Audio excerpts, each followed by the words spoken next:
Paul, it's so great to have you on the podcast today. If I had to name the one person who has had the greatest impact on me choosing to complete my PhD in organizational behavior, I would have to say it is you. So it's great to be able to talk with you about some of these topics today.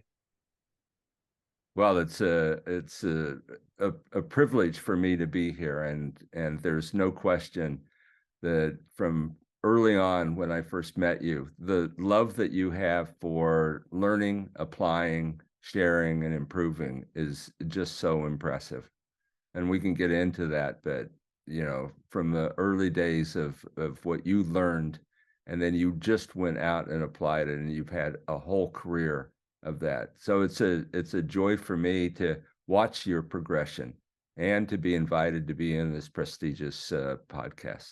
Well, yeah, you mentioned, when we met, and I'll take us back a little bit. So I'm playing at BYU. I'd walked on in 2004. We had just kind of a terrible season where we didn't make it to a bowl game, third straight losing season. And there had been multiple arrests for some pretty terrible things. And the program was just kind of a mess. So Bronco Mendenhall takes over the program, and within kind of lightning speed, he gets that program into shape. So 2005, his first year, we go to a bowl game. 2006 through 2010, we win at least 10 games every season, make it to a bowl game for 11 straight seasons. This is now going on, continuing with Bronco after I left the program, of course. But this is all relevant because I was there in the beginning when Bronco took over, and I was watching all of these design choices that he made, and he was turning the football program into a business. I was taking business class at the time, and organizational behavior was one of my favorite classes. And I'm watching all of these business principles get implemented. And then one day he says, hey, leadership council, I was on leadership council. He says, you need to, come here to my office at 1:00 or whatever, and you're going to meet with Paul Gustavson. And so we had a meeting with you. And what I realized in that moment was that you were, to use your words, the coach's coach. You were the one helping Coach Mendenhall implement those business principles. And from that moment on, I just really saw the value in organizational behavior and what you were doing to help Coach Mendenhall.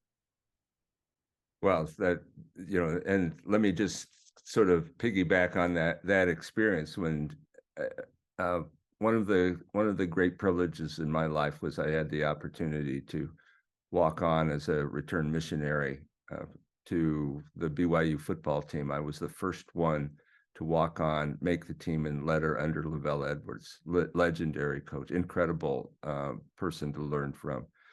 So the privilege of giving back to Bronco when he took over, I had said, sent a note that I would be interested in helping out. I think he said he had 165 different offers of the folks, and Tom Holmholm said, hey, here's somebody you ought to call. And so he called up, and Chris Ann answered, and he said, I'm the new head football coach. I want to talk to Paul. And he said, he's not here, but you can talk to him on such and such a day. And when he talked to me, he said, I'm the new head football coach, which I knew. And he said, I've been a very good defensive coordinator, and I want to be a great head football coach. And I heard you're somebody I could learn from. So I said, wow, teachable that. So, one of the concepts that Lavelle had was that he had these team councils. And so as a suggestion to Bronco, have this leadership council, which you were part of. And the amazing thing about Nate, one of the things that I teach and we'll talk about is organizations are perfectly designed to get the results that we get. And one of the things that Bronco had come to me one day, and he said, you teach about organizations being perfectly designed to get the results that they get. He said, we have a terrible special teams, and I don't know what to do. What would you have? So I said to him, Nate, I said, well, so who owns special teams? And he said, well, we all do. No, I said, no, who owns special teams? I actually played on special teams when I was at BYU, and I loved playing on it because I got to play, but it was not. I said, He said, well, I guess the coaches do. I said, yeah. So, and how are the players selected to be on special teams? He said, well, the coaches choose them. I said, so, and the schemes that are developed, who does that? He says, well, the coaches do that. I said, so who actually owns special teams? He said, well, I guess the coaches do. I said, but who should own special teams? He said, the players. So I said, what do you think you could do to get the players engaged? And the epiphany went to his mind. He said, on the playground where we all learned, you had a couple of captains, they chose the players, and you got up and you were on the team. And I just smiled. I said, yeah. So he went and he selected 4 great captains, and you were one of those great captains. And I think you had some great elaborate process, like the NFL draft, where you drafted players and people cheered to be on the. Here's something that the Suicide Squad and all this other stuff that wasn't what people except me, wanted to be on, and you wanted to be on that, and you chose your players, and that when you reviewed the film, that you rated the players. And And can I just interrupt there? Because when I was a junior, Paul, I had been the punt returner, and there were 10 other guys on the team, on the punt return team. And there were a couple guys that I would watch every time that would literally block no one. And they were still on the team every week. And so every week their guy is coming down free, and I've got to make him miss. And nothing ever happened to them. So that's why I thought I better actually have some accountability here. And we're actually going to watch every player and every play and grade them. yeah, and you were great. You modeled what good looked like, and I talk about that in my book, A Team of Leaders, is you were a great example. So I again, early on, I saw, your love for learning, your love for applying immediately what it had, and then sharing and improving. So that's what a great connection. So I've loved seeing your career progress. So thank you for inviting me. Yeah, absolutely. I'm so excited to talk through some of your frameworks today. And maybe before we jump in, if you just want to share some of the companies that you've worked with. So of course you've consulted with Bronco Mendenhall for almost 20 years now. But if you want to share some of the other companies, well-known companies that people know of that you've worked with, and maybe describe the number of frequent flyer miles that you've accumulated over the years. I should say we also, to just close the loop on the on special teams, we went from worst to first. Yes, yes, and like 96th nationally to top 20 and first in the conference. So yeah, great point. Yeah, great point. Oh, I've been blessed. Sort of, if I could tell a little bit about the background, if I may, in terms of this. So I grew up in the Midwest, Overland Park, Kansas. Great place for people to grow up. You're familiar with that area. My father worked for AT&T. My mom worked. She was a nurse. I realized at a very young age that whatever happened at work came home. So when the vocational counselor at my high school said, "What do you want to study?" I said, "I want to help create great places for people to work." He said, "Why?" He said, "I realized that whatever happens at work came home with my parents. If it was good at work, things were good. Let's go hit some golf balls. Let's go do this. Mom, you want an apple pie? If it wasn't good, it was, why isn't the yard mowed? How come the kids, your siblings aren't taken care of?" And so I was thinking, this is my same parents. So something's happened at work. So I said to the vocational counselor, I'd like to help create great places for people to work. He said, "No, I was talking about, do you want to be an accountant, an engineer, a police officer?" So I went off to school. I played football at a junior college, Rick's College in Rexburg, Idaho, had a scholarship there, and met with the counselors. And I said the same thing. And they said, "Well, we have this great thing, general education credits. Take that, and then you'll figure out what you had." So I went 2 years to Brazil on a mission, came back, went to BYU, and same sort of thing. it was like nobody knew, the college or the study to help create great places for people to work. But, I had a privilege I played for 3 Hall of Fame football coaches. Mike McCormick, who was NFL Hall of Fame, he was my 9th grade coach. Dick Purdy was a high school coach at Shawnee Mission West, 6-time state champion, and then LaBelle Edwards. So I had learned something about great leadership from these men. It was an incredible thing. So it wasn't until I was a senior, I took a class in complex organizations. I said, "Oh my gosh, this is what I want to learn." And he said, "Well, there's a brand new program called organizational behavior in the School of Management." I went over and visited with Bill Dyer, who was one of the co-founders, and I was the department chair. And I said, this is what I want to do. And he said, "Well, this is the kind of program that helps people understand what we get through the design." And so I was grateful that they let me in. I think I was a diversity student because I was a football player.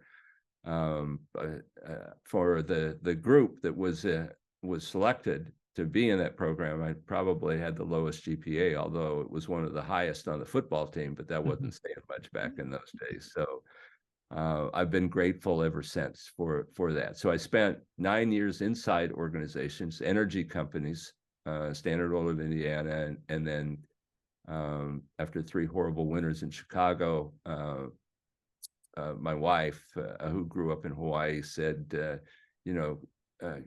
"Do people that have degrees like yours, do they ever work in warm climates, nice places to work?" And knowing that a happy wife is a happy life, get a phone call during a whiteout, said, "Would you like to work for a startup company in Silicon Valley?" And I looked there was no internet, it was the newspaper, and said it was 70 degrees in March and Silicon Valley. And I went out and interviewed with Dr. Federico Fagin, who invented the microprocessor at Intel. And he described what they were trying to do in terms of this startup organization that was funded by Exxon. And so I had the privilege of working with, high tech and energy inside. And then for the last, the last 38 years, I've had my own practice, organization planning and design. And during that period of time, like you asked, I've had the privilege of working with Fortune 500 companies and Fortune 100, AT&T, American Express, GE, Exxon, Standard Oil of Indiana, Pennzoil, Colgate, Palmolive, Bristol Myers Squibb, a whole laundry list on my LinkedIn of great organizations. But the most exciting thing in working with these was working on projects that were new projects, Nate.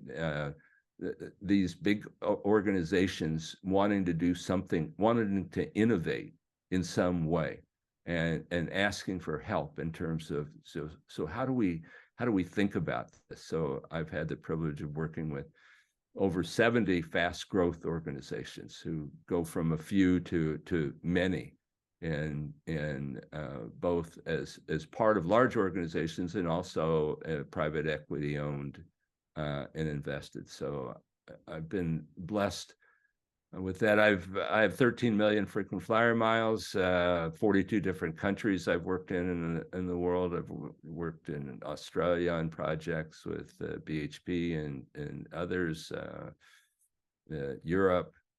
So I've been blessed with great projects and incredible people to work with. And so hope that kind of a little bit of a background. Yeah, with that background, that history, you end up contacting Bronco and he ends up contacting you and saying he'd like some help. So maybe it would be most helpful if we just walk through one of your frameworks that you help Bronco think about. He's got this company, essentially this organization that he needs help with, coming to you for help. So how do you think about helping him, and what sort of process do you use, not just with him, but with many of your companies as you try to help them go from good to great, as the popular book says? Yeah, so great question, and I love the question.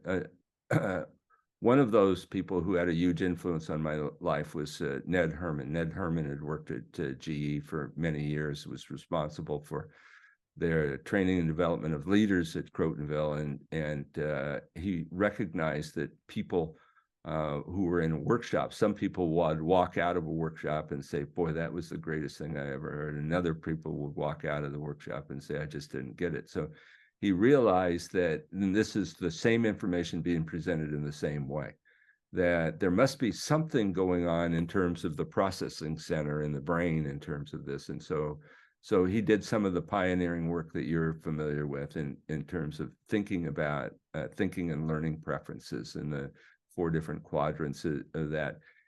He taught me that metaphor was an impeccable test of understanding. That one of the 3 strongest facilitators of long-term memory, he said, that significant emotional experiences, music, and a metaphor are sort of that perfect storm, the trifecta of if you want people to remember. And so I thought about the most impressive story as a young man growing up that I had was, and my favorite story was David and Goliath. And the story, I guess I've always been one who has rooted for the underdog, so to speak, and as many of us have. And the part of the story that resonated with me, Nate, was the notion of going to a small brook and selecting 5 smooth stones. So we have no record in terms of how many of the smooth stones that he used with his slingshot, but we do know what happened, right? In terms of the story and the victor and that. So in my work with these great organizations and leaders, I've thought, so what would be the 5 smooth stones that I could provide for great leaders as they're thinking about doing something special? And so what I did and what I still do is I talk about 5 smooth stones. And in many cases, I give people 5 smooth stones so they can look at that. But the first smooth stone that I talk about in an organization is about strategy. And just telling why is that smooth stone. Again, I had this wonderful privilege of being a part of the organizational behavior graduate program at Brigham Young University and studying and being the teaching and research assistant for Bill Dyer. Bill Dyer is known as the father of team building. He's one of the pioneers, as you know, in the field of organizational behavior. And what I realized, Nate, is that you could do a great team building session with your team. But if you went back into the work setting and the organization didn't have a good strategy, it was for naught, right? If you didn't have a good strategy. And so I said, I want to learn as much as I can about strategy. So strategy is my first smooth stone. And strategy has several components to it. I was greatly influenced by Michael Porter's work. Many years ago, wrote what I consider to be the preeminent article, Harvard Business Review article, just simply titled, "What is Strategy?" And in that article, he simply said that strategy is about creating competitive advantage, and the only way that you create sustainable competitive advantage is by doing either similar activities differently or different activities that create value. He said, doing the same thing that other people do and just doing it better isn't strategy. He said that's operational excellence, but it's not what truly differentiates you. And so I was intrigued with this notion, saw it play out earlier with working with incredible people like Dr. Federico Faggin, who's in the Inventors Hall of Fame, and other great leaders that I had. So thinking about strategy and this, I've sort of articulated in terms of an organization's strategic intent statement. What are the things that guide the organization directionally? And so those components include the mission or purpose of the organization. What is our vision that we have? What Michael Porter helped me with in terms of thinking about it and others is marketplace positioning and uniqueness. And so metaphorically, I think of a cube, and the cube kind of says there are lots of opportunities in this. If it was a 3x3 or 4x4, whatever it is so what's your space? And what your space is saying, what do you say yes to and what do you say no to? And Porter emphasized that products and services. What are we going to do? What are we going to say yes to? What are we going to say no to? Customers, who are we going to attract? Who are we saying yes to? Who are we saying no to? And then the channel to create demand. How does that come about? And then in your chosen space, what is it that you're going to do unique or different than anybody else that you have? So it's sort of 4 really important questions, because the principle is that there are more opportunities than there are resources, and focused resources do much better than unfocused. So then thinking about principles that are going to guide you. Great leaders talk about, I teach my people correct principles and they govern themselves. So what are those principles that do that? What kind of culture that you want to have? What are the attributes that are really important? And then what do you want to measure in terms of balanced scorecard? In this particular case, as you said, with Bronco, I gave him this article, What is Strategy? And my first time meeting with him, I came in, Nate, and thinking, I wonder if he even took time to read the article. And we sit down in the conference room. He pulls this article out that he's copied, he's printed out, and it's highlighted, yellow highlights, things written in the corners, all these ideas. I said, oh my gosh, this is something special. And so every time I met with Bronco, and it's hundreds of hours that I met with him over 17 years, 11 years at BYU and 6 years at Virginia, and continue. Every time we're talking about how to differentiate. What is it that we can do different, or similar activities that we could actually do different, or different activities? And you illustrated one of those in terms of the team members being a captain of a team, selecting people, grading people, all of that.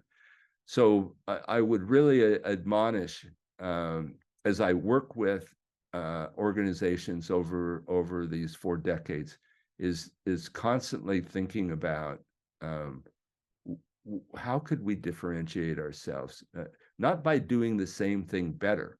Yeah, you have to do what industry standard is, but what are the few things, the 15%, 20% things that you could actually do different or differently? So that's sort of the first smooth stone, is really helping organizations think about how they're going to differentiate and building a foundation of great principles. You've read Built to Last, Good to Great, principles. There's a lot of evidence about those 5 or 6 categories that I talked about, but that's really smooth stone number 1 is, and I love talking about it. So when I first started my PhD program, I read this book called Transfer of Learning. And the idea for transfer of learning is that we're really bad at taking learning from one domain. Excuse me. We're really bad at taking learning from one domain and applying it in a new domain. And so we have a hard time transferring the learning. So for example, you learned the importance of metaphor. Well, most of us then have a hard time taking that and actually applying it to a new domain. And what I love about you talk about, actually taking things that you learn and applying them. You learn the importance of metaphor, and then you create metaphors. Your entire framework, we've had, I don't know how many dozens of hours we've met with different companies over the last 10 years. Every time you teach a new principle or a new idea, there is always a metaphor associated with it that helps people understand it. So I've just been impressed with you and your ability to create great metaphors. And so I always have loved this 5 smooth stones metaphor. And in terms of strategy, we were just working with a company a couple weeks ago and talking about their strategy. And I was intrigued to see Apple. What is it? They say no to thousands of products and opportunities and focus on, the four or five. And so much of strategy, yeah, it's about what you do. But as you said, there are so many more opportunities than resources. So much of strategy is figuring out what you say no to, so you don't say yes to everything. Absolutely. Yeah. And we all love the story of Steve Jobs when he came back to Apple, right? We've read his book. There are 150 different projects, 15 different platforms, and he said, we're going to do four things. Yeah. And I think those four things have paid off pretty well for. One of my another book that I read that was really interesting was written by Peter Thiel. He was, a venture capitalist there in Silicon Valley. He was the first outside investor into Facebook. He wrote a book called 0 to 1, and in that he encourages companies to basically the goal for a company is to have a monopoly, to compete in a space where you can have a monopoly. And he says, you contrast that with, for example, the airlines, where it's so cutthroat and you're constantly having to slash every sort of profit margin just to stay afloat. And one of the interesting ideas that he shared from that book that always stuck with me was, he said he doesn't hire athletes. And the reason he doesn't hire athletes is because athletes want to compete. They want to fight. They want to go to the most competitive place possible. And basically the way I, kind of translating this into your language, they want to really focus on operational efficiency. Now, of course, working hard and being efficient in operations is important, but that is not strategy. That is something entirely different. And so I think, to your language, Peter Thiel is saying your strategy needs to be doing similar activities differently or different activities altogether, so that you can really have a valuable company rather than just compete endlessly on operational efficiency. Yeah, very well. And we all know that the story of Southwest Airlines, where everybody boards a plane, right? But they said let's board it differently, and they cut down what was the average of, I think, 55 minutes to turn around a plane to 25 minutes. And as you said, that they built a whole bunch of things, like the flight attendants were cleaning planes, and before you got off the plane to do that, they had electronic tickets that they had. So they, like you said, they combined a whole number of things to do that experience differently, which changed the game, right? They could fly one more flight a day because of that. Asset utilization was less costly. They could offer cheaper prices. They could get more people, on and on, just reinforcing your point. They only fly one plane. Yeah, yeah, yeah, yeah. Okay, so anything else you want to share in terms of, I mean, this is tough for us because we could probably spend, 5 to 10 hours on each of these smooth stones. But in terms of keeping the interview moving along, I guess the goal is, hour and a half for this episode. Anything else you'd want to share on strategy before we move to smooth stone number 2? I think I think what I would just say is what's really important is you have a framework for strategy. And we've talked about the notion, if you think about it, a checklist, do I have a compelling mission that engages hearts and minds? People remember it. Is it something, and we've all seen that, where they say, oh my gosh, thank goodness I work for this company because they do this. And the vision of where we have, the good book says, where there is no vision, the people perish. The notion of being able to see the future, knowing what your marketplace positioning and uniqueness is, being very clear about the culture that you think will differentiate you. And one of the components that you just talked about was have a learning oriented culture, and one that shares knowledge with one another.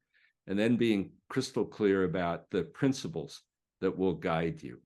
To be a principle-based organization versus a rule-based organization. For every rule, you have to have enforcement. For every enforcement, you have to have enforcers. And there's this cost that's associated with being a rule-based, where being principle-based, it aligns people, and then having a balanced scorecard.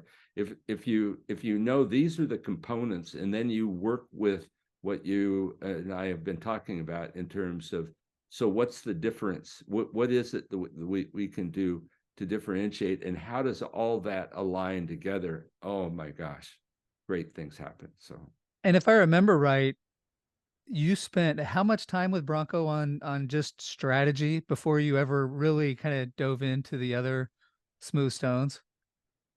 hours and hours. I mean, I think we've spent, I don't know, 200 or 300 hours together, but at least on this particular one, he understood this before we went to any of the others. So it wasn't hundreds of hours, but it was tens of hours. So Yeah, great. Okay. Smooth stone number 2. so smooth stone number 2 is that all organizations have processes. This was one of the great experiences in my life. I mentioned to you cold winters in Chicago, although I was getting on places and going to warm places, Houston, Texas, Trinidad and Tobago, other places in Krisan was shoveling snow. But I had the privilege of coming and working for Dr. Federico Fagin. I mean, imagine in a lifetime to say, I got to work with the guy who invented the microprocessor, Inventors Hall of Fame, so many other things he invented, and incredible. But he said to me, Nate, he said, in interviewing me and talking later, he said, we've developed this 8-bit microprocessor, the Z80, which is still enormously popular today, even after all of these decades. He said, but if you can't make enough of these for your customers, they'll go choose somebody else. Intel's, Motorola's, AMD's, whatever other. So the biggest challenge we have is we have to build a new facility, and we're going to choosing to build it outside of the valley here, and we have to get it up and going and be productive and get better results than anybody ever does. And he simply said, Nate, what I know is if we do the same thing everybody else does, we're just going to get the same results. So we need to do something different. And that's what I'm hiring you to do and help. And so I surrounded myself with some incredible people, Jim Taylor, who had taught at UCLA, Herb Stokes, who was one of the pioneers at Procter & Gamble in terms of work innovation, John Cotter, who taught at UCLA, a number, Bill Veltrop, who had worked at Exxon, incredible people. But one of the concepts that caught me was this notion of being process-centric, or what they talked about in terms of socio-technical system design is that state change. And so let me explain what this is. When I went to learn about making a good microchip, what I learned was that there were 160 steps. 160 steps, took 6 weeks to do. There were 8+ different departments. The product went back and forth between these different departments 43 times. They measured people on movements. When I went to the cafeteria, people who worked in a particular discipline, if it was engineers or maintenance, they just sat by their own people. There was no intersection. Nobody actually talked in the name of the product. Nobody talked about, they were talking about moves and wafers and all of this kind of stuff. And so hearing about this technology, socio-technical system design, which looked at processes, it started with the notion of having a wafer, having a wafer. And so this is a wafer. And on top of that wafer, in these little diagrams that you will see, that's the chip. And we know that because our phones have them, our computers have them, microwaves have them, everything that we have has it. And the notion was, so how do you go from a raw wafer in terms of, and create a microchip? And so knowing this technology that about state change, and state change comes from there's matter is neither created nor destroyed, it just changes its state. We know that energy, if you've been to the Epcot Center, there's a deal that talks about the different forms that energy has. I work with a company that takes plastic bottles and melts them down and creates fuel from that. Well, they just change the state from a solid to this. So what we did was we identified the state changes associated with making good microchips. And they are, I'm oversimplifying, but creating transistors, connecting transistors together, protecting transistors, and singulating the transistors. And so rather than these multiple departments, what we did was we put the skill sets together, maintenance, engineering, photolithography, diffusion, all of that, into a team that was responsible for creating transistors. And the next team downstream then connected those with the same expertise, maintenance, engineering, operations, technicians, quality, that sort of thing. And they could measure the quantity, quality, cost, and timeliness of the product. And they saw the next one downstream, and they had the next one downstream, 4 different teams that they were clear, and they all talked in the language of the product. And because they could all talk in the language of the product, they were more self-managing. There was the cost of coordination going across all of these different departments was taken out. A third of that cost was gone because the team knew exactly what it did. Well, Nate, the measures that they have is that how many of the wafers do you start actually have good products in it, and so 70% was the industry average. How many good microchips were on that? 25% was the industry average way back when. I'm talking a long time ago.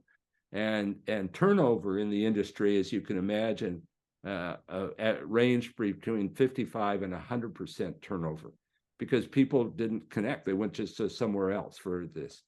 And the cost was $3 and something. Well, what we did in that great people in designing teams around the conversion process, what we call processes today, they created a 255% performance improvement. Wow.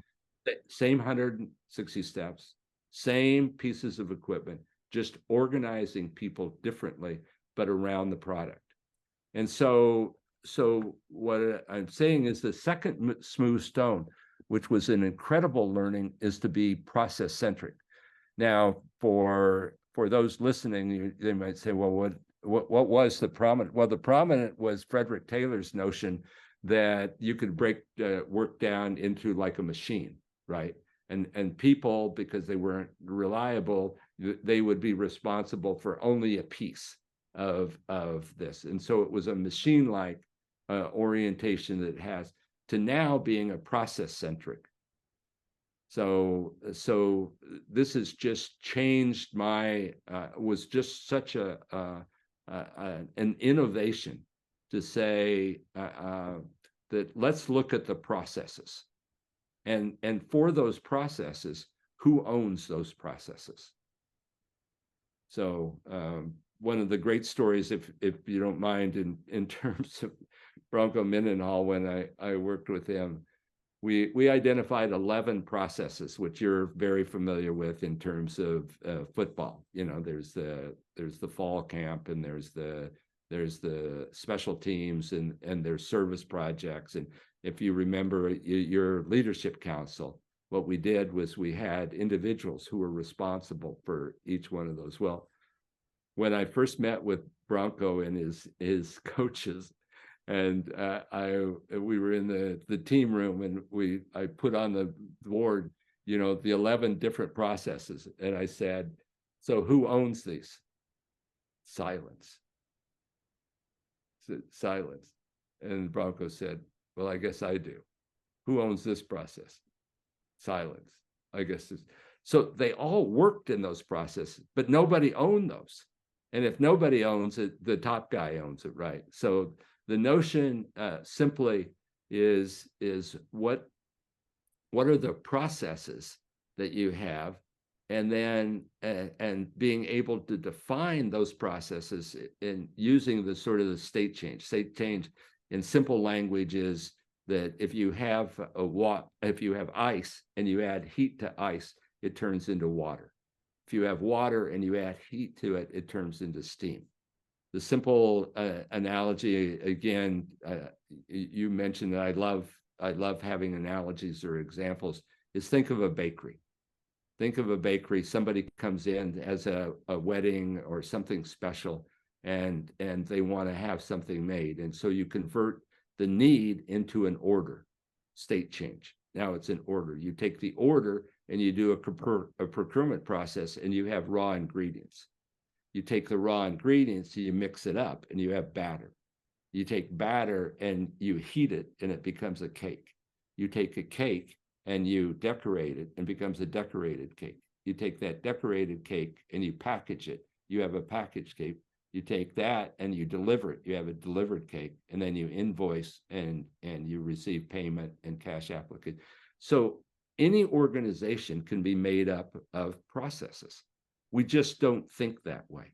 And so one of the great tools and competitive advantages, I think, is helping organizations become process-centric and identifying ownership for those, and then having 5 or 6 tools on how to improve those processes, like getting rid of non-value added work, categorizing the work. Not all work is created equal, knowing what's your competitive work versus your business essential and compliance work, looking at where the variability is in the process and controlling that at source, minimizing constraints that you might have, so sizing properly. So this is just such a huge opportunity area that we have. But it was this simple experience way long time ago, thinking about, so how do you make a microprocessor, and just changing the whole paradigm of thinking to, rather than, if you imagine individuals who are going home and talking to their family or friends and said, well, how many movements did you get in today?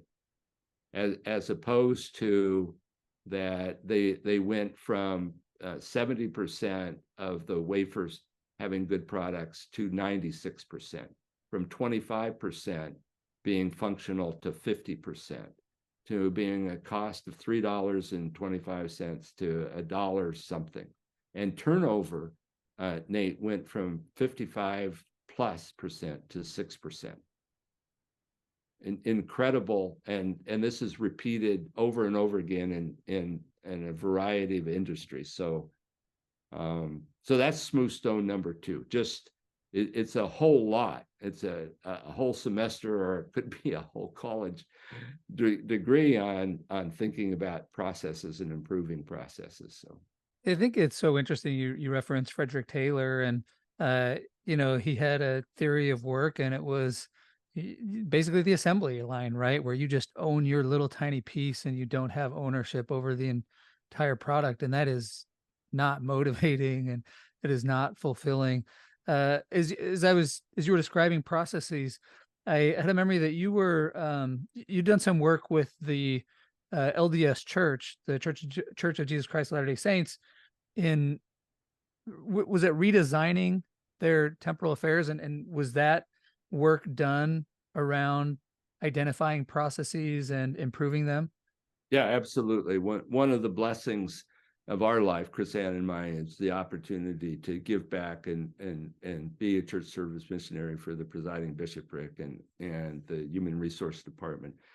And so the simple scenario was that if a group wanted something, if they wanted something to convey to the church population, or that there were all of these different departments. The website people would say, well, if you wanted a website, this is what we could do.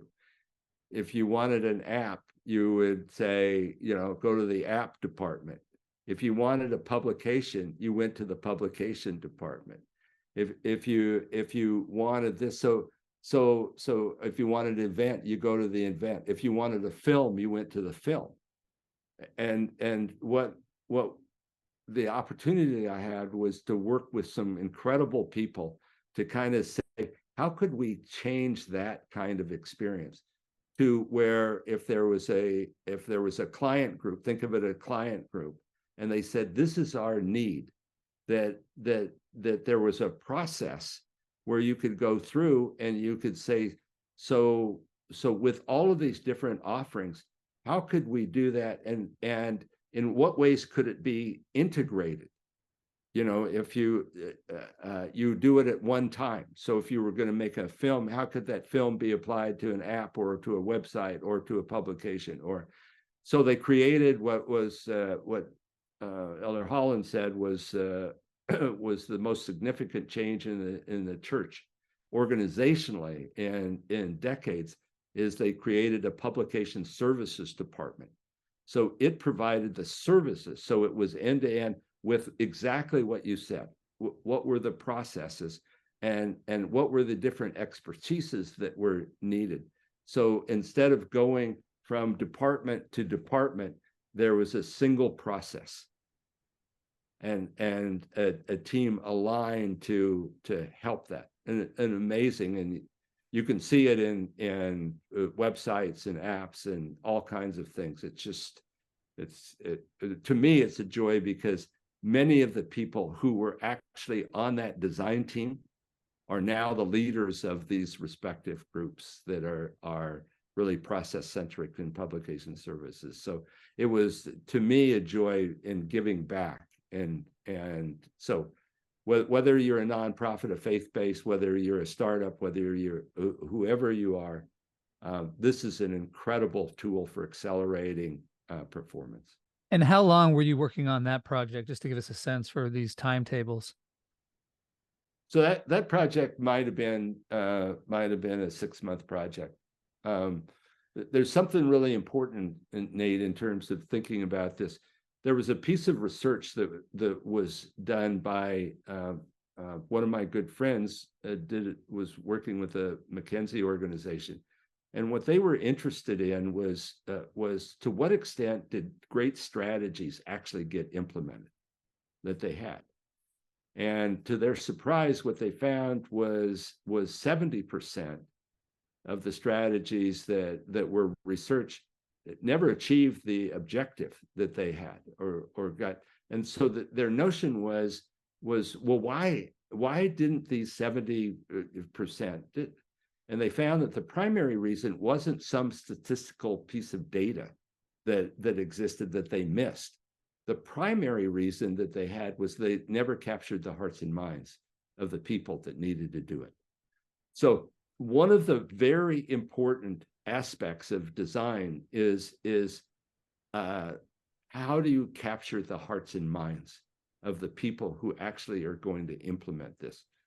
So when you think about duration of a project, in many cases, you can do things fairly quickly, but will you have captured hearts and minds of the people that have? So in any design project that I work on, that there are two aspects that happen in parallel. One is a great design process, but the other is how are we working on capturing hearts and minds? How are we preparing people for change? So that's a great question that you asked. And we're going to spend some more time on capturing hearts and minds. That's right. That is our fifth smooth stone. So yes, it was a huge aha for me. is that learning, and I'm grateful. And you've seen it in terms of your research. I mean, it's published anywhere. You just Google and it's all over. 70% of mergers and acquisitions don't achieve their objective that they had. Quality programs. It's really, you have to have great tools, which I think Smooth Stone #2 really talks about. But you've got to capture hearts and minds along the way. Okay, so I think we're on Smooth Stone #3. Smooth Stone #3. If I could, there were two additional thoughts that I had in terms of Smooth Stone #2. Two sort of secret sauces. We both love secret sauces, right? So one secret sauce is that when you think about a process, it begins and ends with the customer. So whoever the customer is, it's like in the bakery, the individual who wants the wedding cake or the whatever, it starts with that. But each state change or each sub process, it's the customer actually cares about raw ingredients, cares about batter, cares about the cake, cares about decorated, cares about cares about it being packaged, cares about it being delivered, cares about. So one thing gets lost or one of the beautiful things is connecting always to the customer. The second thing that secret sauce is to talk in the language of the product, not in the piece of machinery that's making it, like spoons or bowls, or we're mixing the ingredients. So those are just nuances that are so critical to that. If I may, in terms of going back to that, the notion of categorization of work, if you were a specialty bakery and you were thinking of those 10 sub-processes, each one state change, not all of them are created equal. And if you thought about 15 to 20% of them are your competitive work, you would certainly say that decorating the cake would be one of those, right? Whereas getting raw ingredients, you probably have the same access anybody else, or mixing bowls, or a way to heat the batter. But decorating it is where the magic occurs. And it could be in the way that it's delivered, set up, choreographed, whatever. So you want to be able to understand that not all work is created equal, and you want to know where, getting back to Smooth Stone #1, the differentiation occurs. That's why process follows strategy. So I think that is something, some secret sauces there. So Smooth Stone #3. Smooth Stone #3 is probably the one that anchored me in the beginning, learning from incredible people like Bill Dyer and Bonner Ritchie and Paul Thompson and others.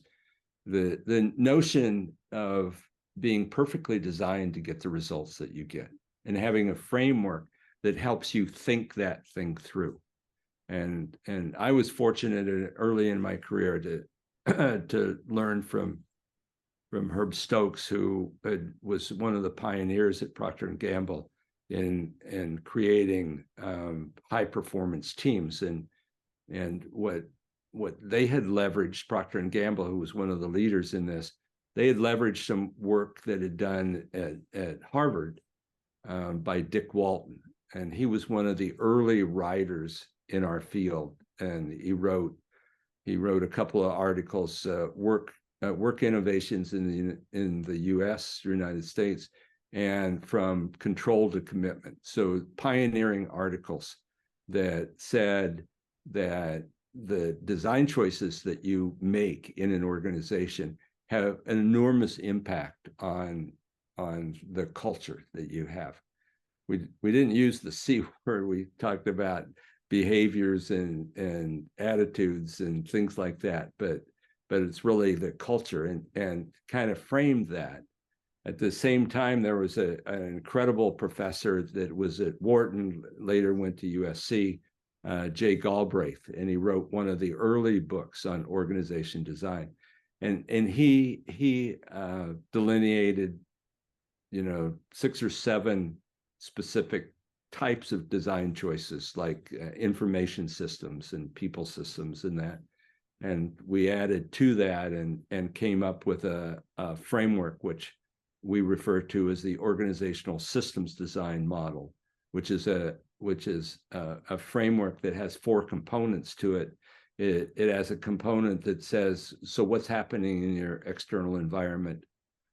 What are your results today? At the other, what's the culture that drives that results? And then 10 categories of choices, like your mission, guiding principles, your strategies, your goals and objectives, your processes, your structure, your decision-making and information system, your people systems, your reward systems, and your renewal systems. So 10 categories or levers that you can move to influence the culture that you've defined that you need to have in order to do that. And what's terrific about the framework, Nate, is that it is a framework that helps you analyze organizations and design organization. It's a descriptive model, not a prescriptive. It doesn't tell you one specific choice.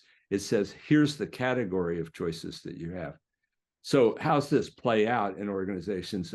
Oftentimes, someone would say to me, we need to change the organization. We need to change this or that.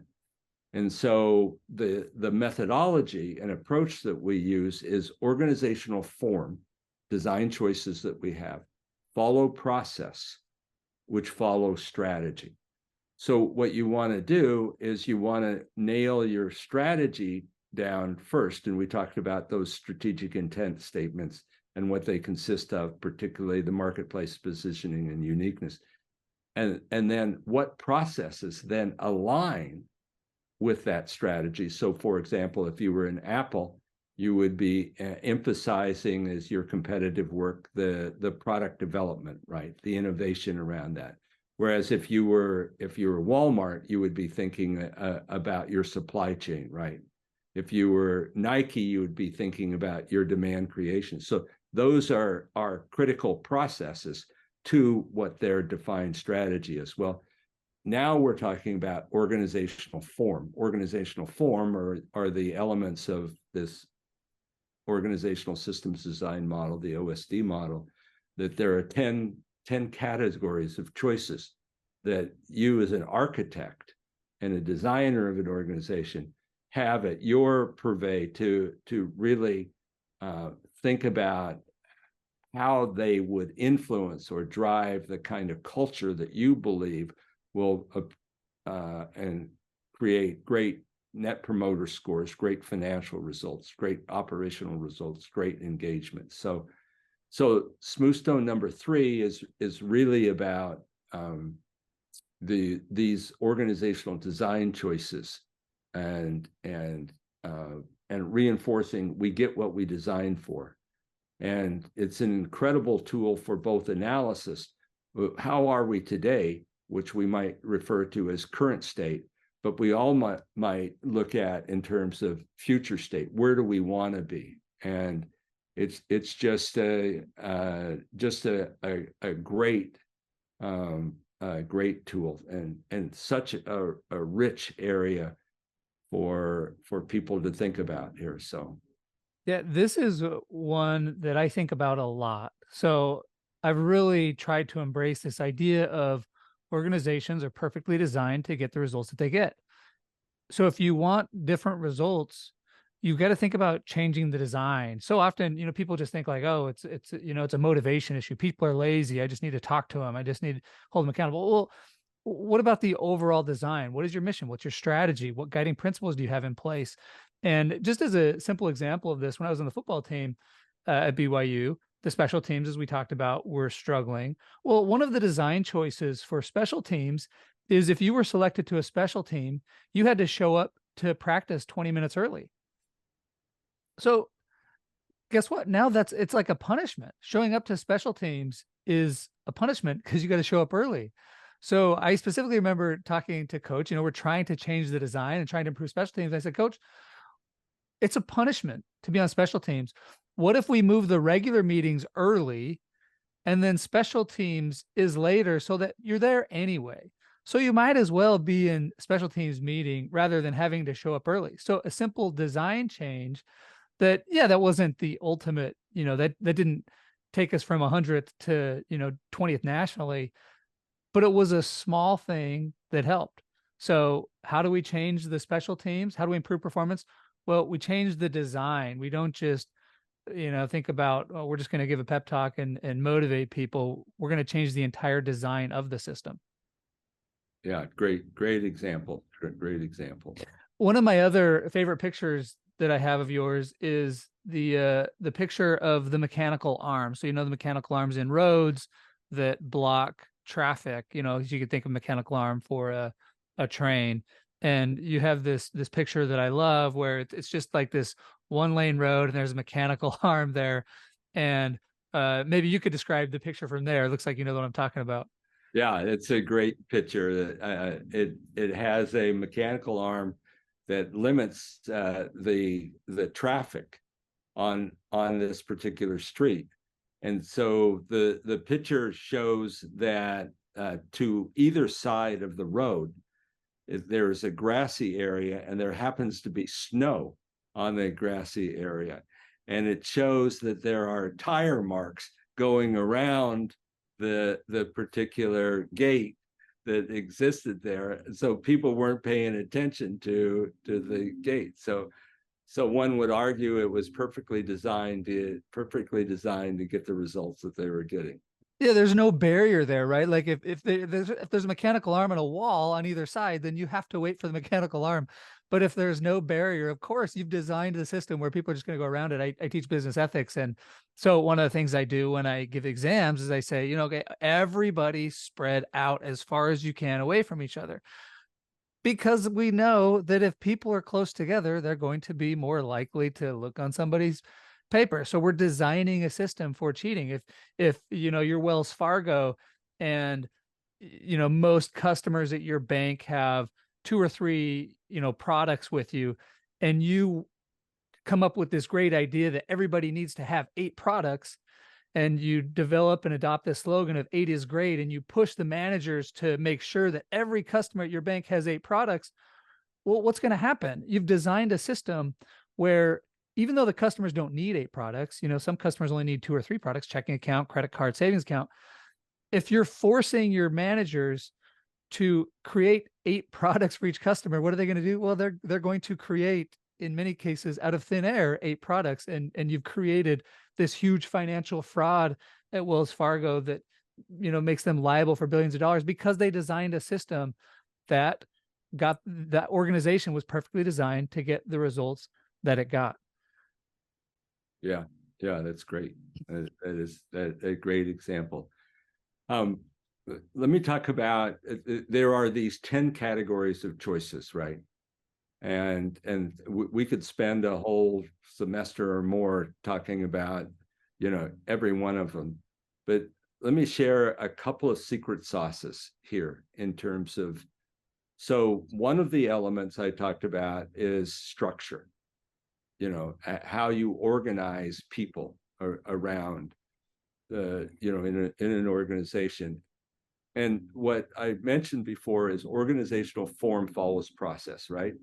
So when we think about the design of an organization, there are 2 distinct things that I want to talk about. One is at a high level, how do you design an organization? So let's imagine that you and I were meeting with someone and they were interested. We're a fast-growing organization. We've got all of this. Help us sort of think through, how we might organize for the future. Well, I have 3 levels of design that I talk about. Level 1 says that since we talked about and anchored that all organizations have processes, right? So if all organizations have processes, then all organizations those processes need to have owners. So if you have an organization and you have a demand creation process, which might be in traditional sense marketing and sales, so who owns the creating demand? Demand meaning that people make orders. Or if you had a product development process, who owns the product development process? One throat to choke, lapel to pin the rose on, whatever analogy that you want to have. Who's accountable? Who's accountable for that process? So what we work really hard with organizations around is defining what their overarching processes are. And most organizations have a strategy process, they have a product development process, they have a demand creation process, and they have some sort of operation, supply chain, order fulfillment process, and maybe some sort of development process if they're about de novos and acquisitions. And then they have 3 enabling processes: HR, finance, and IT. So if those are your processes that you have, who owns those processes? So that's level 1 kind of design, is make sure if you have processes, you have owners of that. The worst thing is where you have 2 people and it's not clear who owns it. And I thought Nate did it. And I think, no, who owns and is accountable for that process. Level 2 is where one of the fun areas is, it says, okay, now that we've talked about our processes, so what's the next level of design? And there are 4 or 5 categories that are really fun to look at in terms of thinking about what's the next level of design. So one of those levels of design could be, we're going to organize around particular customers. We're going to organize. One great company that I look at is they've organized around global accounts. These are accounts that are everywhere in the world. And so they want to be seamless with that account, whether it's in Australia, Japan, whether it's in Belgium, or whether it's, wherever it is, we service them. So, and then they have a next level of accounts, which they call enterprise accounts, and then they have SMB, small and medium business. So they've chosen to organize around the uniqueness of their customers. Another option in terms of thinking about organization is geography. We're going to organize around Americas, Asia Pacific, around Europe. Or we're going to organize around the West Coast, East Coast, Central, So geography is one of those. Another option to think about organization is around products. What are the products that we organize around? If you're a product-centric organization, one of my clients is Colgate. So they have oral care, they have pet nutrition, they have liquids. So you could organize your particular, like their product development around those specific types of products. You could also organize around platforms. What are the platforms that you have? If you think about an Amazon, an eBay, PayPal, you think about, that we offer platforms for customers where they can order whatever they want, right? So what are the platforms that we might have? There might be something around technology. So if you were in the semiconductor business or something, and you had a particular process technology that was used, that you might use that. So the notion here is you think about trade-offs in choosing this second level design. I'm willing to trade off to be focused on customers and knowing what their uniqueness is. I'm willing to trade this off by being able to focus on this. And so the notion is that you're constantly thinking about which of those things because they all are at play, right? If you're thinking they're all at play, but which are more important? I'm willing to trade off being focused on customers so that they have a single point of contact, even though it might be perceived not as efficient in terms of the operations. It solidifies the long-term value of that particular customer, and so how do you choose to organize at that second level, and what are the trade-offs you're willing to make on that, is really, to me, a really fun part of the design, because you're constantly thinking about what was our strategy, what are our processes, so how do we think that we might organize around that. So let's go back to the bakery, if I could use an example. So we've talked about having an order to cash process. Somebody owns that. Okay, that's the highest level. The next level, how do we organize these 10 sub-processes? Do we have one team that owns all 10? Or do we have a team that's responsible for the getting orders, another team for the procurement, mixing and baking, another one for decorating, and another one for how do we choose to do we organize around products, muffins, cakes, breads? So is that the way? Do we organize around geographies, the West Coast, the East Coast? So you think about the organization options that you have, and hearkening back to your categorization of work and your process and your overall strategy. What was your uniqueness? Then you can align with that trade-off notion around those options. So that's the second level of design. Does that make sense in terms of that you have these options that are available to you at that level? Yeah, and what I love about your framework is it helps people be thoughtful about the decisions they're making. You're not saying there's one right way. You're not saying, we need, all the best companies organize around geography, all the best companies organize around product. No, we got to be thoughtful. And so that's where you talk about how the system is important. What is your strategy? Because that will then affect, what sort of processes you have in place.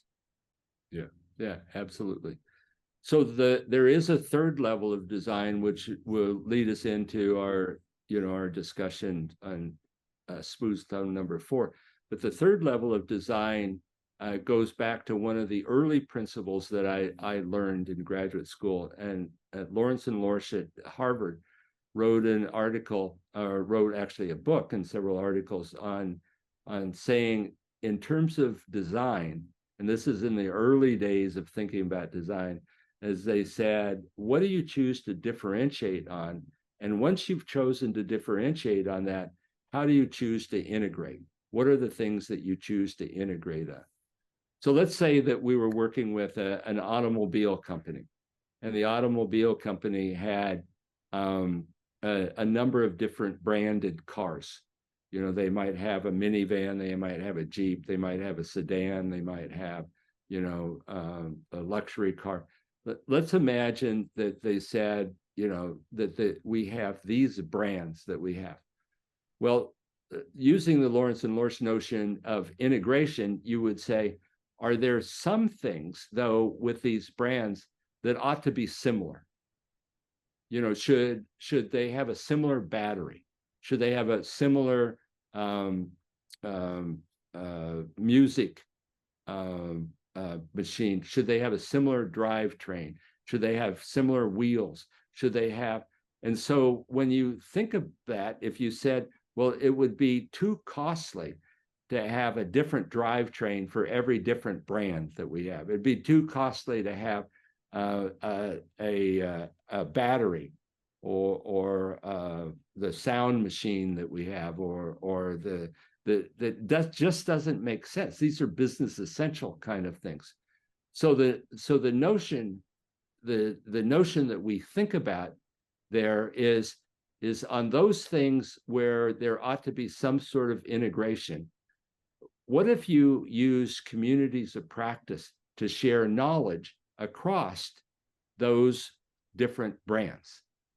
That they were people who were paying attention to drivetrains were actually inside the brand, but that they had a community of practice where they worked across the brands to develop standards, tools, improve processes, have measures, so that they collaborate across the organization where they need to collaborate across the organization.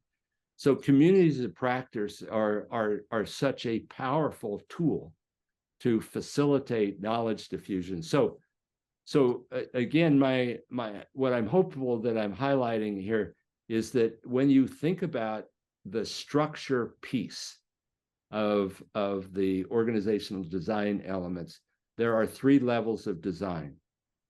How do we choose to organize around our processes? Because we just defined them earlier. What's the next level design, which is really a fun area to look at, and how it needs to align to your strategy. And then the integration mechanism around knowledge. Aside from those 3, the most powerful thing that I will share with you is, and I wrote about it in a team of leaders, is that my love for teams, which was generated from my privilege of working with Bill Dyer and being his teaching and research assistant, and him being such an incredible mentor, and moved to, as he called it, colleagues, although I always held him in higher esteem for what he had contributed to me, is the notion, Nate, that like you experienced in your team and their football team, and you've experienced, that there are stages of development. There are different stages of development. And one of the incredible things that I learned is that in thinking about a team, and thinking about that leadership is a set of activities that can be shared, and that teams could actually, individuals and team could actually be more self-directing, more self-managing. They don't have to leave their brain at the door. They can participate in decisions that make, around their team. And there are some 12 specific leadership activities that can be shared, but they're stages of development. So stage 1 of development might be that the formal leader deals with each one of their people one-on-one. Imagine if you were planning a vacation, and mom is the one who tells each of the members of the family, this is what we're going to do. Think of stage 2 is where at a family council or at a dinner table or whatever, mom says what, or dad says, what would you like to do? We're planning on going to Idaho, and we're going to do this. What are your inputs on that? In an organizational form, is that formal leaders hold scrums or huddles or staff meetings or what mechanisms where it brings people together, and they discuss that in those team or position meetings. Stage 3 is a great stage, and that's where a couple of people on the team step up and begin to do what they saw the leader at stage 1 and stage 2 do. They begin to step up, just like you stepped up and selected team members. You did some assessment of where the team was. And that begins to move the formal leader to more of a coach than directing that. So that's like a family member, and you've got terrific kids. One of your kids saying, "Hey, Dad, I'd like to plan our Wednesday when we go to Disney World," or something like. Sure, you plan it to. Will be great. Stage 4 is where most of the team members can do at least one of those leadership activities. So most of them are being able to step up. 2 great things happen there. One is the formal leader can be freed up to now do higher order work, and that they are valuable as a coach to these individuals that are doing. So this is like, many of the family members are participating in planning the vacation, and parents are freed up to do other activities while the kids are planning. Stage 5 is the team is really self-managing. They're able to do all of the leadership activities, and the leader of the team is freed up to do higher order things, maybe lead multiple teams or work on special projects.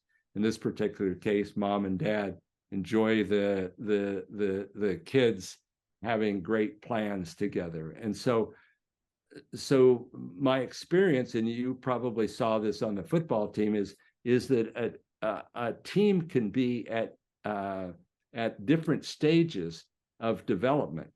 In terms of, as you thought your leadership team is, that you with special teams could be at a different stage than the team that was probably organizing service projects, or the team that was helping on the academic side. So I think it's an important thing to have a framework of stages to development. So those are some secret sauces that I think can be enormously powerful as we think about organizations. And I think it's also powerful for me to think of this in terms of family, and all of these design choices and systems apply to every organization you're a part of, whether it's, a work organization, nonprofit, religious, or even just the family base. So trying to help the kids progress from a stage 1, stage 1 on the leadership development model, to a stage 3, stage 4, stage 5, where now they have more ownership and can help improve the efficiency and effectiveness of the family organization. Well, you mentioned, you hinted at smooth stone number 4 a number of times in that last discussion of systems and processes. So do you want to go into do you want to go into smooth stone number 4?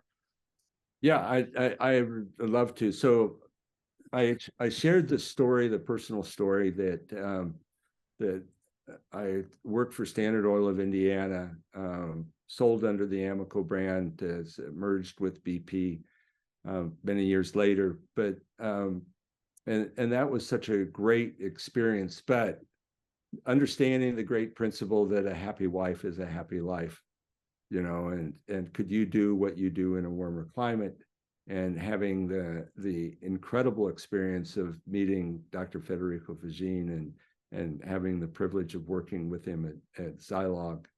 And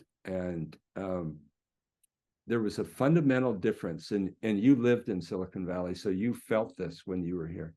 There was a fundamental difference when talking about assets. When I came to Silicon Valley, when I was at the energy company, when they talked about assets, they talked about refineries, chemical plants, offshore drilling rigs, platforms, onshore drilling rigs, pipelines, crude oil. When I came to Silicon Valley, Nate, they were talking about people. They were talking about, what Jobs and Wozniak were doing, what's happening at HP, what's happening at Silicon Graphics, what's happening. The conversation was about people and ideas. That nobody was talking about brick and mortar. I mean, yes, there was brick and mortar, but nobody was talking about brick and mortar. They were talking about the various clubs where bright people got together and they were sharing ideas of what was happening.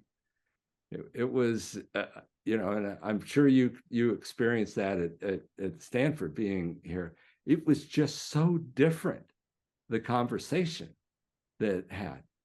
So I was thinking, if I'm going to help Federico, and Manny Fernandez was an incredible leader at the same time, and if I'm going to help these guys, I've got to know something about knowledge, something about knowledge that is a way to how do we create knowledge? How do we share knowledge in a way that's unique? And so that sent me on a whole journey.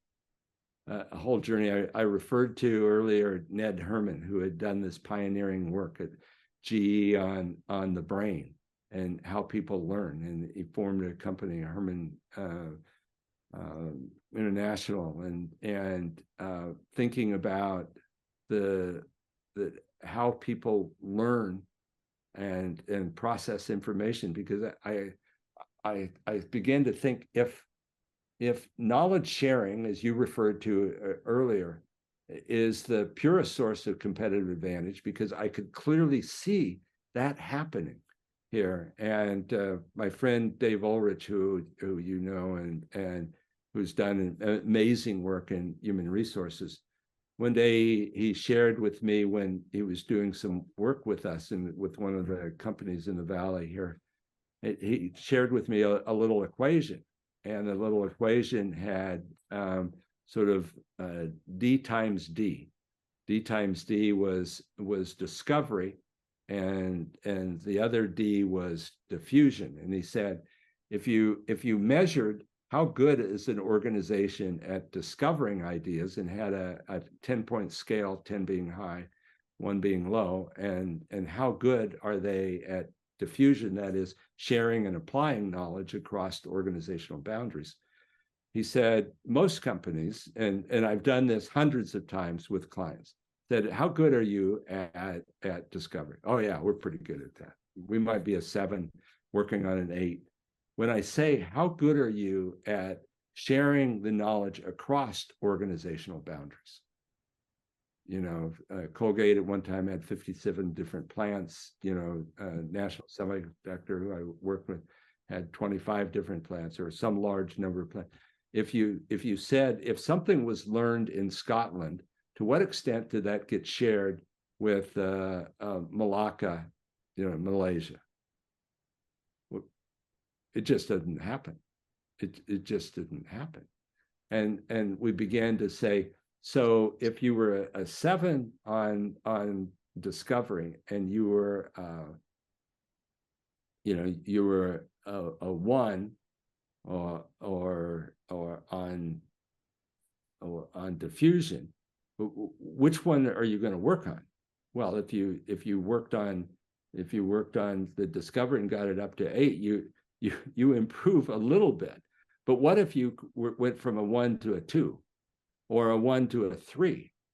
You know, what if you went and you were as good at diffusion, you know, a 7, you know, 250% performance improvement.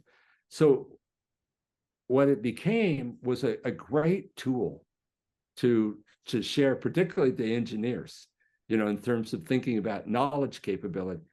If we could build on the discovery, but we could actually share knowledge better and go up that. Wow. Well, and so that deals with culture. It deals with learning, thinking, and learning preferences. If you were going to present something, and as Ned Herman would say, and her daughter, who runs the company, and grandson, you know, if you could present something knowing their preference, you know, they're going to get it really quick. If you don't know their preference, you look for clues on terms of how they might love to learn. And one way that I do that is a fun exercise is I ask people, you know, tell me about your weekend. Tell me about your weekend. So Nate, if someone said, oh my gosh, we had a great weekend. We made a list of all the things that we wanted to accomplish.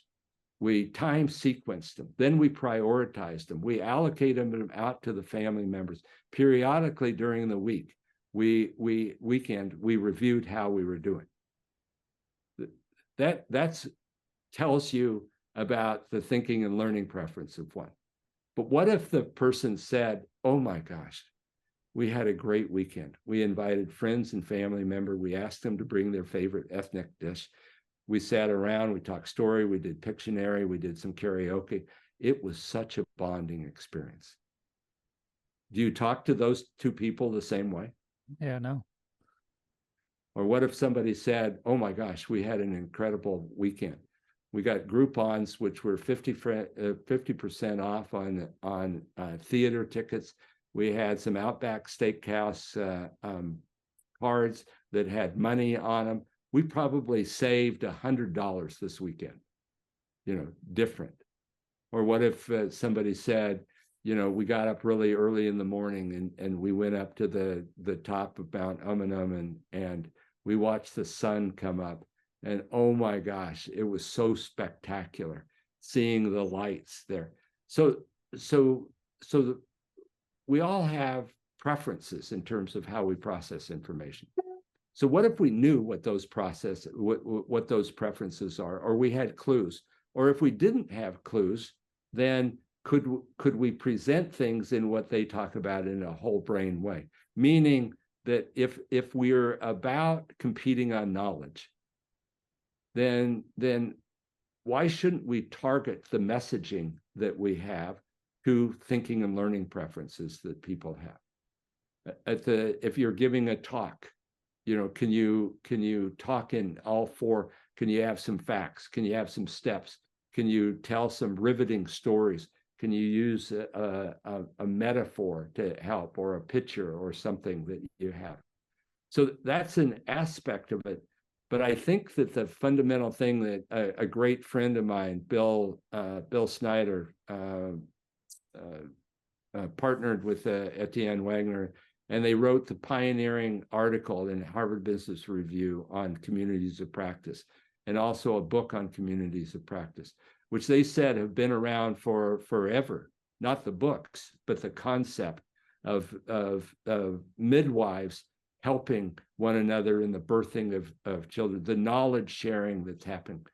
So like we talked about in Smooth Stone number 3, is that there are design elements. There are design elements that are really important. And I found that one of the most valuable design elements that exists happens to be communities of practice. Organizing communities of practice around what the practice is.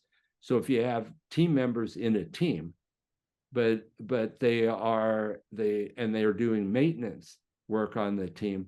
So who are other people who do maintenance work where they can share best practices, tools, ways to select new team members, ways to develop team members, things that they might use in terms of measures. So the notion of this Lawrence and Lawrence that I talked about, the integration, having organizing or facilitating the organization of communities to natural get together.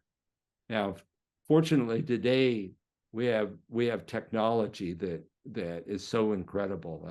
I'm working with oral surgeons who are the sort of the pinnacle of the dentistry, and they use WhatsApp, and they share across boundaries because they're in 34 different practices, but they're posting, here's what we're doing, here's a question that I have, and people are jumping on these technologies to share.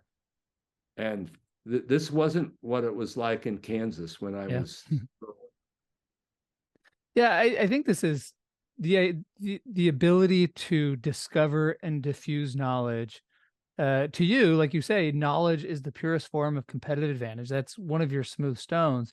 It is so hard to overstate how important this is. You can imagine, in organizations, it's like, why is, John such an incredible leader?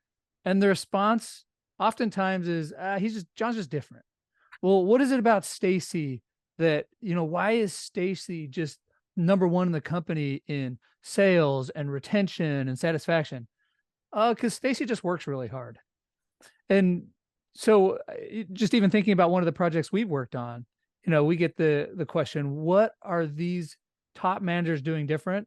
Well, we go study them and we find out, here's 80 things that they're doing different. Yeah, sure, they work hard and yeah, sure, they're different, but it's 80 little things that they're doing that add up to one big thing. So now that's the discovery piece. So now we've discovered it. How do we actually then diffuse it? Because like you're saying, if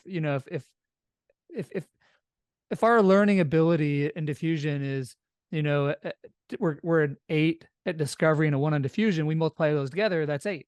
If we improve discovery by 1 and we go up to 9, well, now, we improve by 1. But if we have really good discovery at an 8 and we have really good diffusion at an 8, multiply those together, that's 64. Now we're really making progress. And so thinking about not only how do we discover, but how do we diffuse that information? And to your point, knowledge is the purest form of competitive advantage. Yeah, and as many of the organizations, they use this as part of their secret sauce. One of the great things about bronchominidol, which there are so many great, it was as soon as he learned this, he saw that at Brigham Young University and in Virginia, the notion of competing on knowledge, that if the coach knew how their position group members learned individually and collectively, they could actually teach in their learning impressions that accelerated that. And imagine if you had a ball game on Thursday night or Friday night versus every Saturday. You have to accelerate the speed to which you learn, right? So having that kind of knowledge makes a huge difference. So yeah, well, I think about the HBDI and trying to tap into learning preferences. And so when I, teach lesson, I try to think, okay, some people are really going to want to hear stories. Some people are really going to want the data.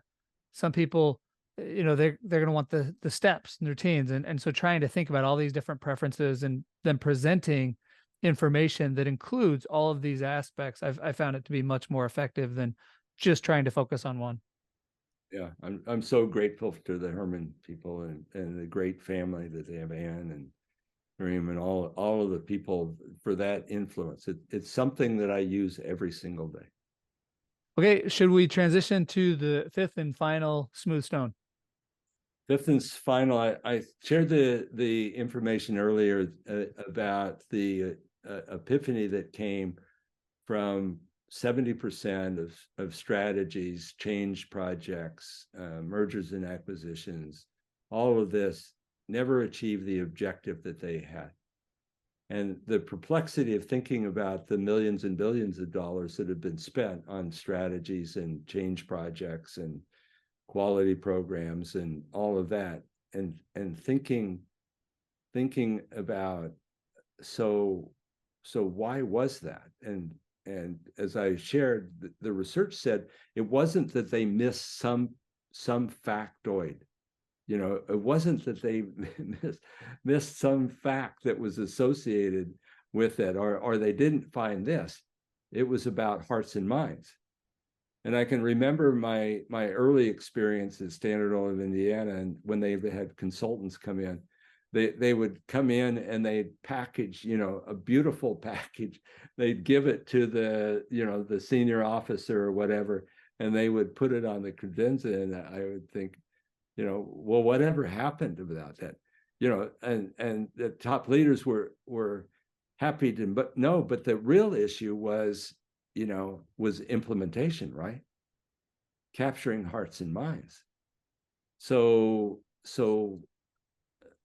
this was such, Nate, this was such an epiphany for me. But I went back and I began to look at, I shared with you that I had this incredible experience of playing football for 3 Hall of Fame football coaches. 9th grade, Mike McCormick, who played at Cleveland and later was the head coach of the Seattle Seahawks, president of the Seattle Seahawks, and then the president of the Carolina Panthers. He was my 9th grade coach.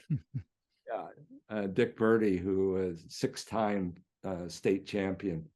There at both at Shawnee Mission West, where I was on the formative years, we were in that. But then at Lawrence, which has been a powerhouse there, and then of course,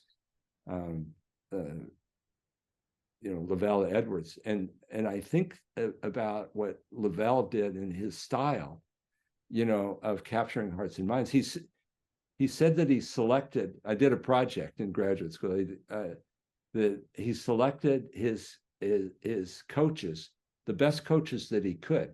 And what he wanted to do was formulate a strategy. And as you remember, knowing the history of Brigham Young, since it was difficult to get great running backs, he said, what are the other options? And one of those was to throw the football, right? And so he went out and got a guy named Dewey Warren from Tennessee to call the Swamp Fox to come in and teach Gary Scheide how to throw the football, and who looked like Joe Namath. And then the whole quarterback factory and Tom Holmgren and others that came, Tollner, who came in and were part of that. But he was capturing hearts and minds of leaders by not telling them what to do, but providing a framework, right, for that. Capturing hearts and minds is that he had this leadership council. I mean, we're talking about a long time ago. We're talking about 72, 73, 74. He's way ahead of his time in employee involvement. Now, we weren't employees, but we were players, but involving them in that. He turned minor discipline over to the captains. We had great captains, and they were the ones, if in the old days, if you broke the rules, you tried not to get caught. I mean, even at Brigham Young University, tried not to get caught. And if you got caught, you always knew somebody else who got off easier than you did, right? But imagine that he flipped the switch and said, you're accountable to your team captains. That changed the game. Yeah. And so I think little things about hearts and minds.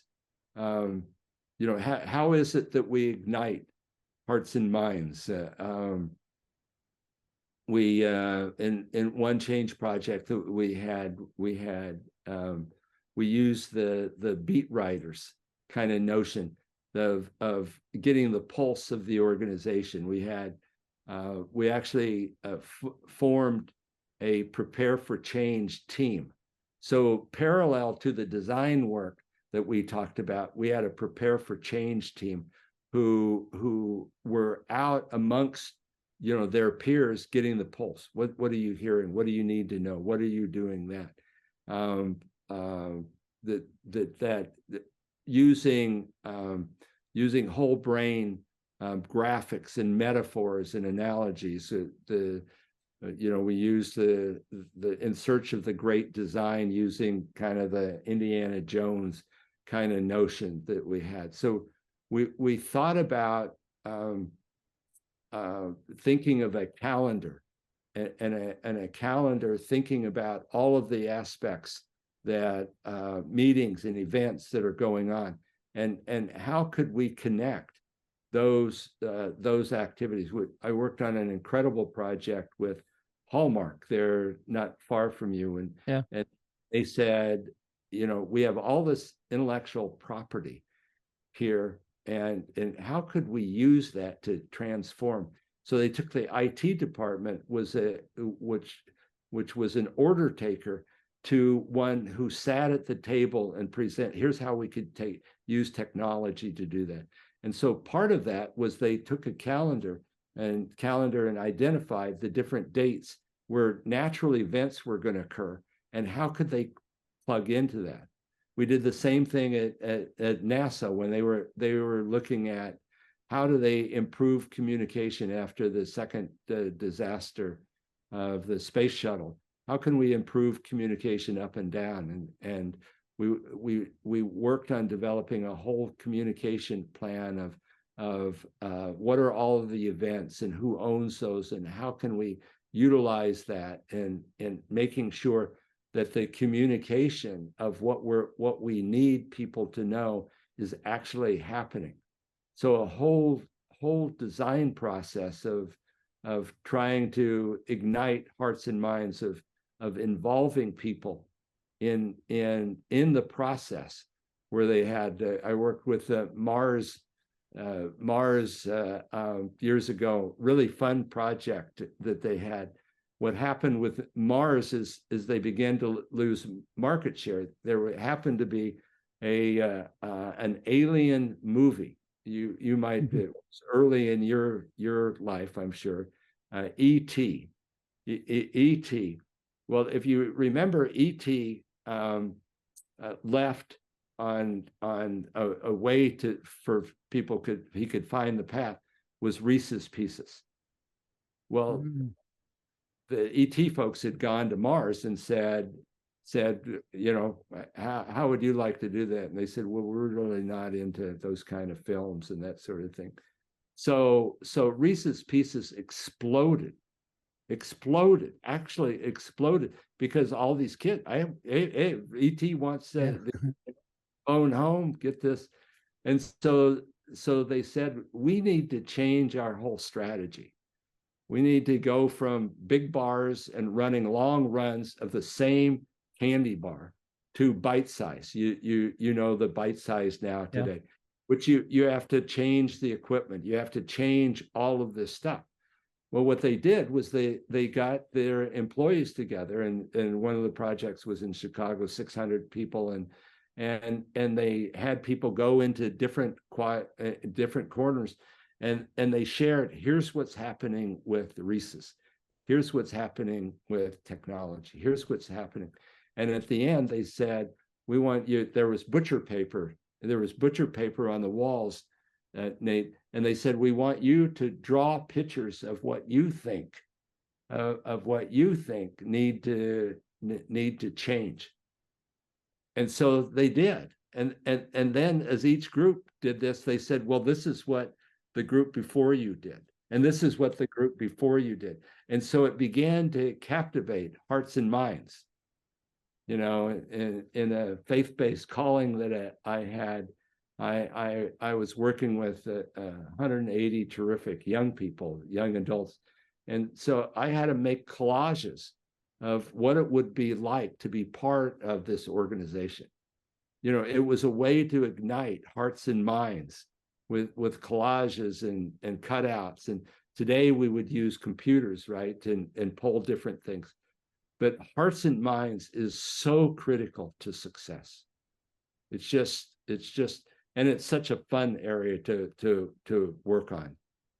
But it's not well thought, you know, it's not at the forefront of many great leaders are constantly thinking about that. But it's just one of those smooth stones that I think just keeps on giving.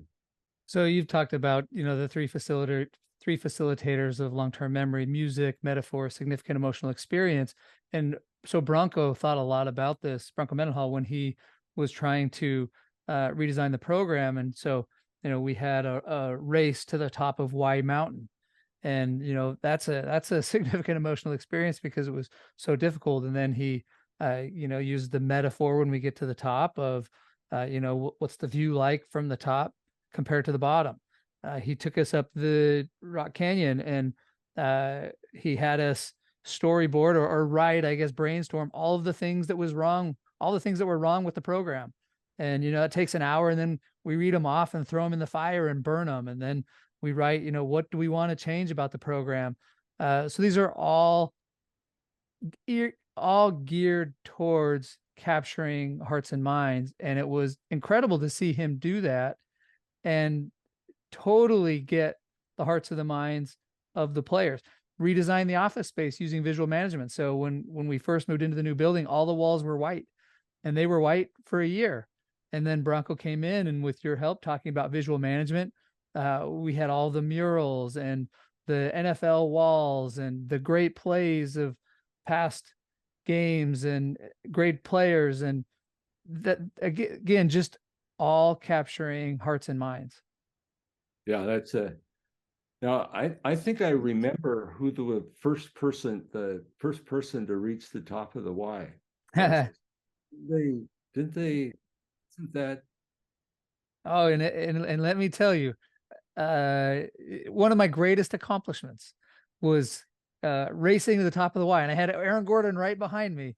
But running up a mountain for a mile, it was talk about a significant emotional experience racing up a mile on the mountain. And more than 1,000 feet elevation. Yeah, yeah. You can imagine, if I tried that today, obviously it just, it would be death. It would, die of a heart attack for sure. Just a couple other things that kind of bits of wisdom that I've heard from you over the years that maybe we could just wrap up with. Frustration is almost always a result of violated expectations, and most expectations are implicit. Yeah. When the first class that I had, again, significant emotional experiences, first class with Bill Dyer, he said, here's what I've learned. So here you're sitting at the feet of the master, right? Here's what I've learned. And so he's the team building expert, and couples or teams and he said, here we are poised with our pen. Frustration is almost always a result of a violation of expectations. And most violated expectations are implicit, meaning we keep them inside rather than explicit. Oh my gosh. What a powerful teaching tool. I know that, with Chris Ann and I, that this is an important, because during different stages, kids and jobs and assignments and places, the expectations change. And so you want to build in a mechanism where you're constantly talking about that. You're always constantly, and there's no way that I'm perfect, lots of faults, but I know when there's frustration, that it's almost always there's an expectation. So we have expectations of ourselves, we have expectations of the other person, and how we work together. And it's one of the great tools, Nate, that I in a position that I had in our faith, that I counseled over 60 young couples who were getting married, and this was such a tool. And I would say, to what extent have you talked about where you're going to go for Thanksgiving? Mm-hmm. Christmas? And they would look at each other like, no, we didn't. How about budget? How about this? How about that? Oh, and so, yeah, no, that's great. Let me just say one thing about the visual management. I would be remiss, because a great colleague, Stu Liff, who was a co-author of Team of Leaders, this was his forte. He was an artist, and knew that he couldn't support his family, so he was a leader in government, and a project that won the first Reinventing Government award. But he was such an influence on that. And the research says that 80% of what the mind absorbs is visual. We remember 10% of what we hear 72 hours later, unless it's a significant emotional experience. So that notion of making sure your walls, your, whatever you, when you present, whatever you do, you try to make it visual. So. Yeah, that's great. Well, here's another one that has impacted me. The best predictor of future performance is past performance. Yeah, absolutely. This was when I first interacted with Bronco, and he said, I'm going to be in the Bay Area. I'm going to interview some candidates to be a quarterback coach. And I said, would you like to know the best practices and principles? He said, I'm all ears. I said, well, the first and most important principle is criteria based, meaning what if you think about performance models and you think about what are the best practices that a quarterback coach would need to exhibit in order to achieve the critical results they're responsible for. Use that as the selection criteria. The second principle that I shared with him is the principle of self-selection. That too many times we try to sell people on a job or a position or whatever it might be, which hardly ever pays out. But if you paint the picture around, this is what work is really like. If you like this kind of work, you will really like being here. But if you don't like this kind of work, this is not going to be great. So working real hard. The third principle is the best predictor, which doesn't happen very often for future performance, is past performance, where past performance replicates what you want in the future. But if you're innovating in terms of your design, most likely you're not going to get past experience. So the fourth thing is to actually simulate the work. So one of the great design elements that I've worked with organizations on is creating simulations where people actually have to do what they had. And the real benefit is that by doing that, by doing what it is, they can go, oh, so this is what I'm going to be doing. Or they say, wow, this is what I'm going to do. And the other side is you get to see to what degree do they fit. Yeah. So simulations, you cannot select somebody without, or promote somebody without simulating, having them simulate the work. Okay, last one, and then we'll wrap up.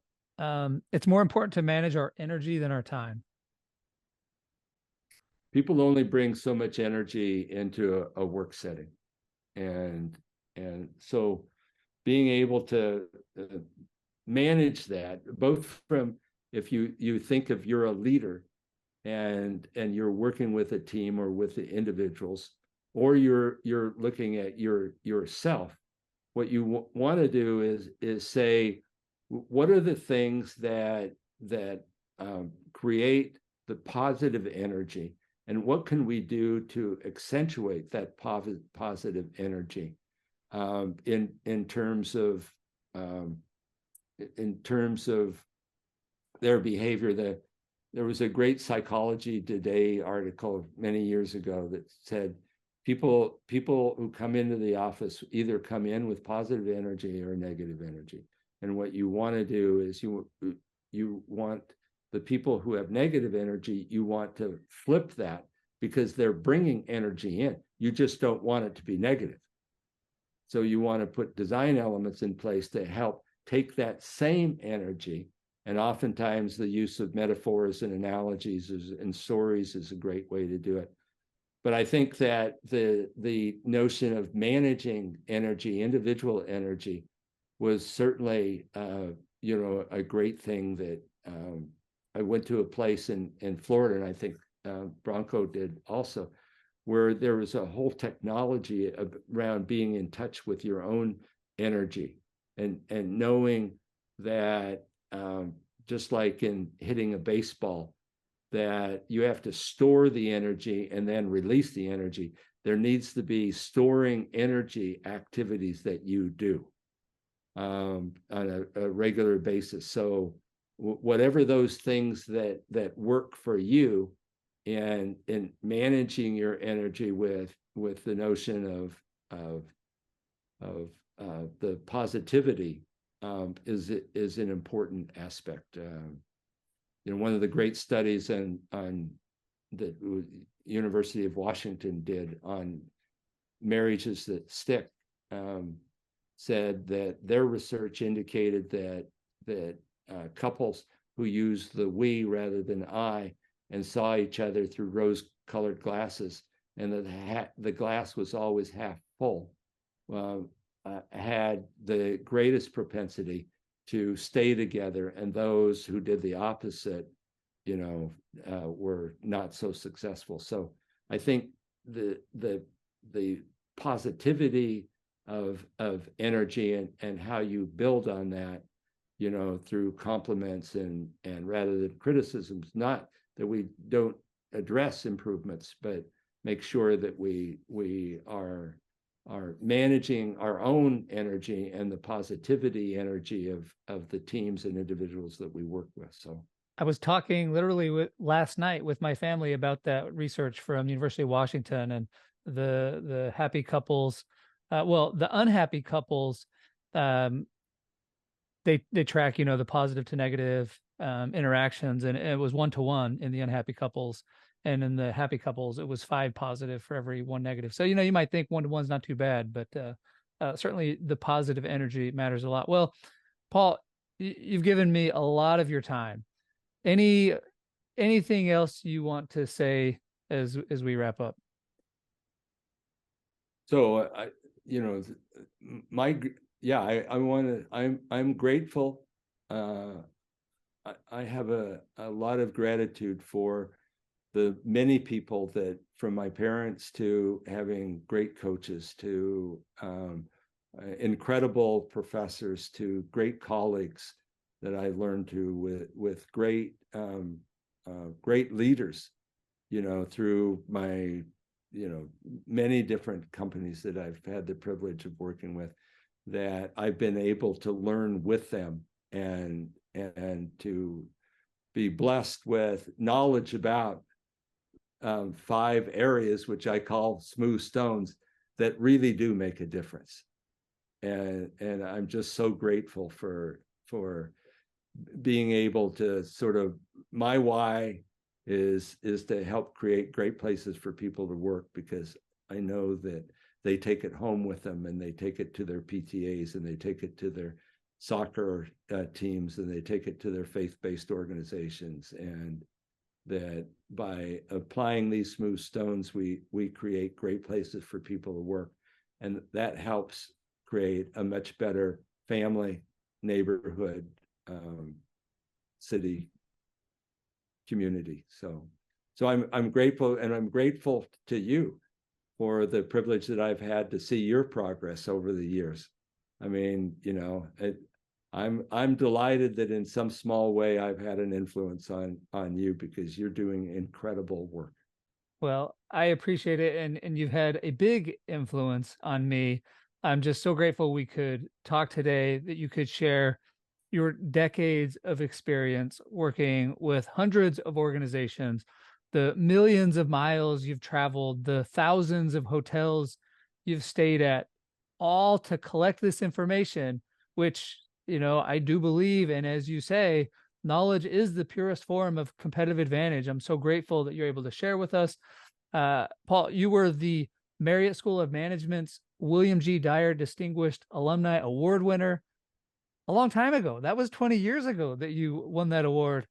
And, there were a few people that won the award after you, like, Stephen Covey and Carrie Patterson, Dave Ulrich. So you're just in incredible company. And I'm just so grateful that you were generous with your time and knowledge today. So thank you so much for coming on today.